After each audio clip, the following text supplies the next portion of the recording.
In this video, we are going to explore the difference between grid versus case widgets.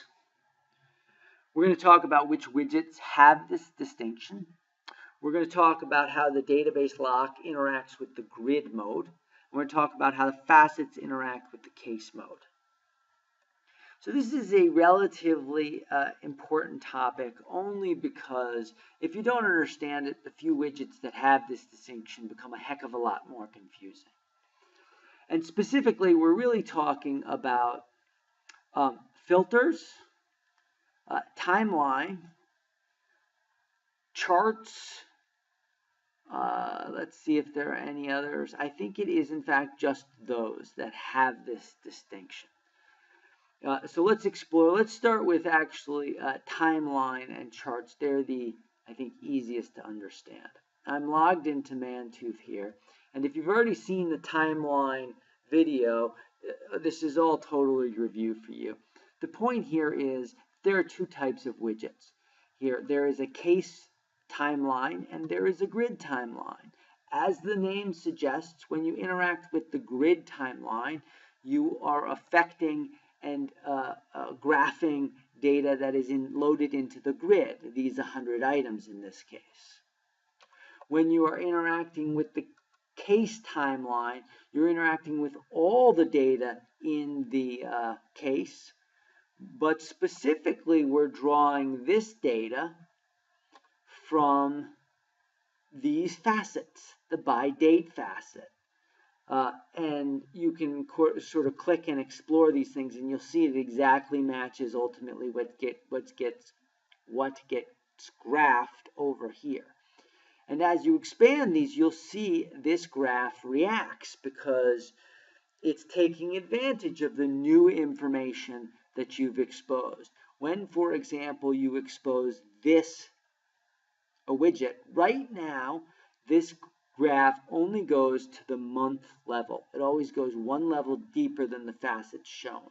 So if you expand this one, we will show the months, and then as these dots appear, as these sort of handles appear, we get the daily information in. And when the daily information comes in, we graph this more specifically. Now the date range is such that daily information doesn't help us because we're aggregating here by basically by year or by half year. So daily information doesn't benefit us. But if we were to zoom in, it would become more relevant. So let's just do that as an example. Let's zoom in here. And you can see now I expanded that one data point out into daily based information. This happens on, October 29th. This happens on February 25th and March 4th. Anyway, you get it.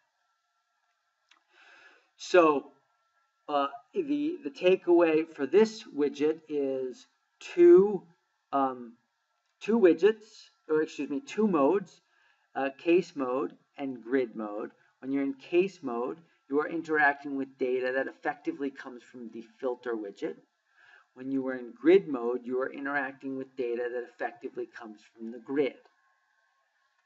When you interact with data that comes from the filter, if, for example, I were to hit this apply, let me just show you what happens. I'm actually applying a filter. That's exactly what happened. I applied these three filters. If I were to interact with data in the grid, let's pull up the grid now. Sorry, my connection is a little slow. But if I just were to click on one of these data points, I would have filtered the grid to these 53 data points that are relevant here.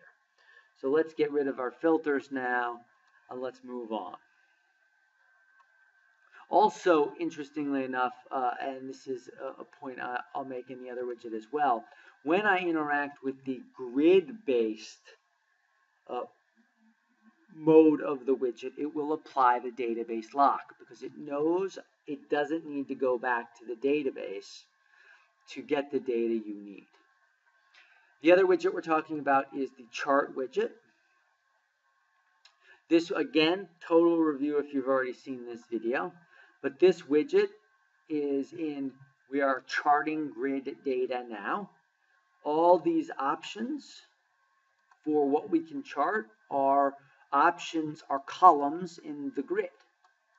And you can see by hovering, we've got 82 folders in the grid, we've got 5 text files, and you'd notice that all of these would add up to the 100 that's in the grid. And if I click on any of them, it will apply the database lock. And if I go to the grid, I'll now just be viewing these 5 text files. Let's just prove that out. There should be 5 files in the grid, and there are.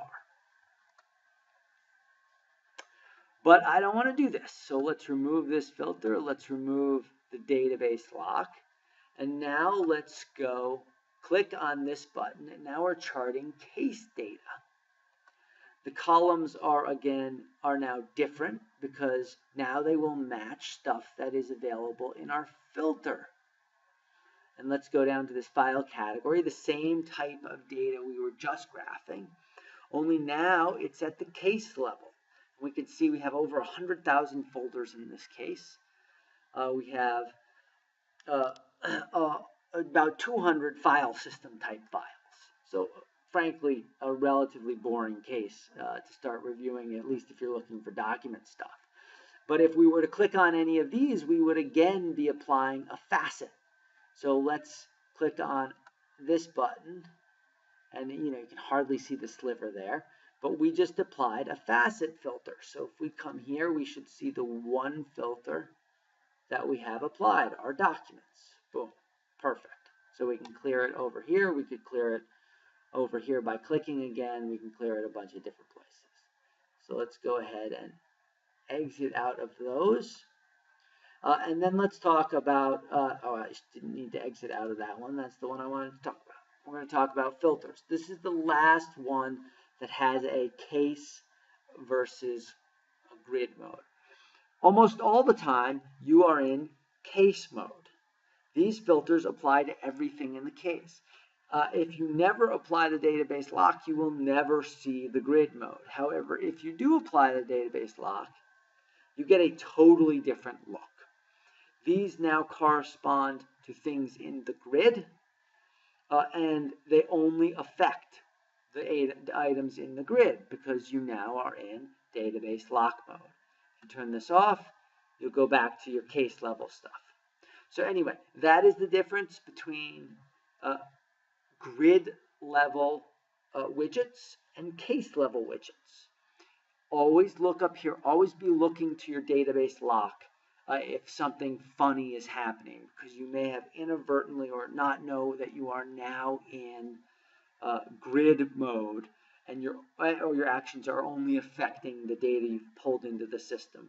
If you don't want that, go ahead and unlock the database, and you're back to normal mode. Hopefully that was helpful, and that's all I have.